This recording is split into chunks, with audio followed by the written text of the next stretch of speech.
کان و سەوزکردنی ئەو ناوچە و میحوەرانەی کە ڕۆڵی گرنگیان هەبووە لە قوربانیدان و بۆ بەرگریکردن لە خاکی پیرۆزی کوردستان هەڵمەتێکی نەمامچاندنی لە سنووری میحوەری قەرەتەپەی هێزەکانی پێشمەرگە ئەنجامدا. سەروەر قەرەداغی سەرۆکی ڕێکخراوەکە ڕایگەاند ئەوان وەک ڕێکخراوی سروشتی کوردستان سنووری میحوەرەکانی پێشمەرگەیان دەست نیشان کردووە بۆ هەڵمەتەکانیان، چونکە لەو میحوەرانەوە بەرگریکردن لە ماف و ئازادیەکانی گەلەکەمان بە قوربانیدان تۆمار کراوە. وتیشی پێویستە وەک یەکەم هەنگاوی ئاوەدانکردنەوە دەست بکەین بە سەوزکردنی تەواوی ئەو ناوچانە وەک ناوچەیەکی کوردستانی، چونکە ساڵانێکی زۆرە داگیرکەران جگە لە نەهامەتی و کاولکاری هیچ پلانێکی دیکەیان بۆ دانیشتوانەکەی نەبووە.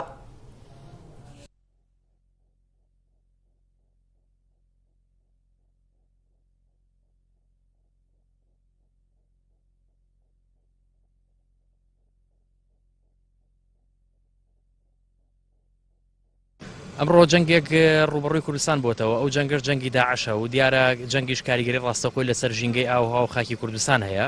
بۆی ئێمە وەکو ڕێکخراوی سروشتی کوردستان بە هاوکاری بە ڕێوەبەرەتی دارستان و پاوانی هەرێم لە کوردستانە هەڵمەتێکی ژینگەی یاخود هەڵمەتێکی نەمامچاندنمان لەم سنوورە لە سنوورەکانی قەرەتەپە هەم ناو شار و بەرەکانی جەنگ ئەنجام